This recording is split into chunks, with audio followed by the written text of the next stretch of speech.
नमस्कार। आज पंत पड़ाव में आपके लिए उत्तराखंड के कुमाऊं मंडल क्षेत्र की एक प्रसिद्ध लोक कथा। जानवरों और पक्षियों की बात समझने वाली बुआरी। बड़ी पुरानी कथा है। एक गांव में एक लड़के को उसके बाप ने बड़े लाड से पाला। माँ के मरने के बाद से ही घर में सालों से दो ही मर्द रहे। जब लड़के की ब्याह की बारी आई तो इस वजह से लड़की मिलने में भी दिक्कतें आने लगी। ऊपर से खूब लाड़ प्यार से पाले गए लड़के के नखरे अलग। बड़ी मुश्किल से बाप ने 7 गाड़ पार गांव की सुंदर सी लड़की से अपने लड़के का ब्याह ठहरा दिया। लड़की ब्याह कर कर घर आ गई। बाप ने बहू को बेटी की तरह रखा, मगर बेटे में अभी भी ठसक बाकी थी। ससुर से इतना स्नेह पाकर लड़की ने एक राज की बात लड़के के बाप को बता डाली। लड़की ने बताया कि उसे जंगली जानवरों और पक्षियों की आपस में बातचीत समझ आती है। उसके गांव के आसपास के सारे जानवर और पक्षी इस बात को जानते हैं। उसके ससुर ने उसे समझाया कि वह अपने पति को ये बात ना बताए, कहीं वह उसे पागल समझकर घर से भगा ना दे। अब एक रात पति पत्नी सोए थे।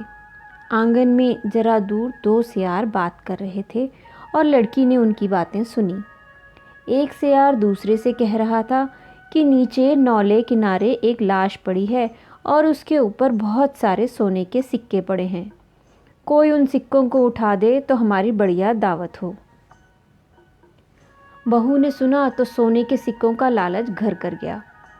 पहले तो उसने सोचा पति को उठाकर सब बता देती हूँ। फिर उसे ससुर की बात याद आ गई। उसने अकेले बाहर निकलने की हिम्मत जुटाई। धीरे से बिना पति की नींद तोड़े वह बाहर निकल आई। सियारों ने अपनी बातों में जिस जगह का जिक्र किया था, पत्नी डरते डरते वहां चली गई। देखा, सच में लाश पड़ी थी और उसके ऊपर सोने के सिक्के भी पड़े थे। उसने फटाफट सिक्के समेटे और घर लौट आई। सिक्के समेटते हुए उसके हाथ वगैरह में खून भी लग गया। वापस आने पर आंगन में पति ने उसे देख लिया। पति के पूछने पर उसने सारी बात बता दी। वह उसे अंधेरे में ही नौले के पास ले गई। वहां पहुंचने पर देखा कि सियार आधी लाश चट कर कर भाग चुके थे।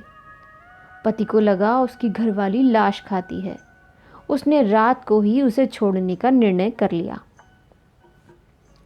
अगली सुबह बाप तक बात पहुंची। उसने बेटे को समझाने की बड़ी कोशिश की, पर उसने एक न मानी। मजबूरी में ससुर लड़की को गांव तक छोड़ने के लिए निकल पड़े। रास्ते में थककर दोनों एक पेड़ के नीचे आराम करने लगे। इसी बीच बूढ़े ससुर की आंख लग गई। तभी बहू को उसके गांव के 2 कौवों ने पहचान लिया। उदास रोती हुई बहू को देखकर उन्होंने उससे पूछा कि तू क्यों उदास है। बहू ने सारी बात बता दी। कौवा बोला, झरने के पीछे 2 सोने के घड़े रखे हैं। उनके ऊपर एक मोटा सा नाग बैठा है। उसको मारकर घड़े रख लेना, उससे तेरे पति को तेरी बात पर यकीन हो जाएगा और हम सांप खाकर मौज उड़ा लेंगे। बहू की खुसुर पुसुर सुन बूढ़े की आंख खुल गई। बहू ने उन्हें सारी बात बता दी। ससुर को भी कौवों की बात जच गई। उसने बहू से कहा, हम सांप को मार देते हैं और दोनों घड़े ले जाकर घर वापस चले चलेंगे।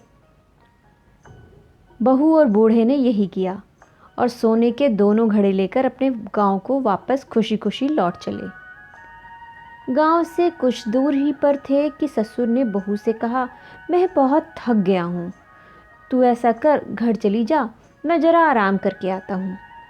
घर के आंगन में बैठे लड़के ने जब दूर पगडंडी से अपनी पत्नी को अकेले आते देखा तो उसका दिमाग फिर गया। उसे लगा कि उसने उसके बाप को मारकर उसकी लाश भी खा ली। इधर वह आंगन में पहुंची और उधर उसने बड़ियाट से एक चोट करके उसकी गर्दन अलग कर दी।